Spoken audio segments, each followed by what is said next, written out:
कितने बन गए? बोला मेरे 50,000 बन गए। उस नेता ने 50,000 की गड्डी निकाली और गरीब के हाथ पर रख दिया।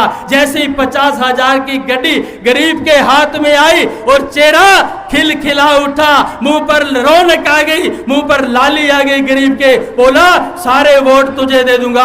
बोला बाबा ऐसे नहीं, अगर पैसा लिया है तो तुम्हें कसम खानी पड़ेगी। कसम के बारे में हम लोगों ने उनको समझा दिया था। बोला किसकी कसम खानी है? हमारे उधर पानी का लोटा हाथ में देते हैं कि पानी का लोटा हाथ में ले लो, पानी का लोटा हाथ में लेकर और कसम दे दो। जब पानी का लोटा उसने कहा उम्मीदवार ने कि पानी का लोटा लो और कसम लो, और बाबा बोला अरे तू लोटा की क्या बात करता है, तू तो मुझे मटका ही दे दे, मैं तो मटका ही उठा दूंगा, क्योंकि कसम से हमारे गरीब के लोग मरेंगे नहीं। इस तरीके से दूसरा उम्मीदवार आया, तीसरा उम्मीदवार आया, 3-4 उम्मीदवारों ने पैसा खर्च किया, उस गरीब के घर में 2 लाख रुपए आया। इस तरीके से पूरे गरीब लोगों ने 2-2, 1.5 लाख रुपया इकट्ठा कर लिया। और जब वोट देने की बारी आई तो वोट कहां दिया?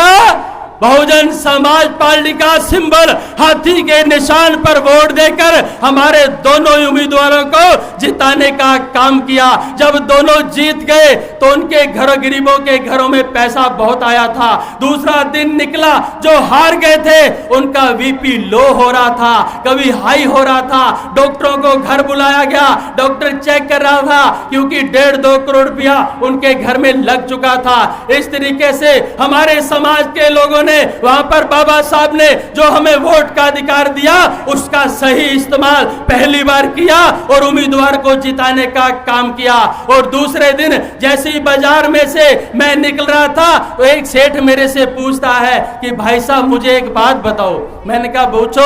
बोला आपके यहाँ पर आज ना तो कोई दीपावली है, ना कोई होली है, ना कोई बकरीद है, ना कोई ईद है, ना कोई ऐसा त्योहार है, लेकिन ये पैसा इतना कहां से आया? मैंने कहा ये जो भारतीय जनता पार्टी और कांग्रेस के लोग नाटक करते हैं कि काला धन बाहर लाएंगे, वो तो ला नहीं सके, और बहुजन समाज पार्टी के लोगों ने एक ही झटके में काला धन बाहर लाकर गरीबों के घरों में भेजने का काम किया है। इसलिए मैं कहना चाहता हूं कि आप लोग, बाबा साहब ने जो हमें वोट का अधिकार दिया है उसका सही इस्तेमाल करना है। और जो देश के अंदर, प्रदेश के अंदर महंगाई आसमान छू रही है और यहाँ पर इतनी घटनाएं घट रही है, अगर इस घटनाओं को रोकना चाहते हो तो आप लोगों को, बहुजन समाज पार्टी को यहाँ से जिताने का आप लोगों को काम करना होगा।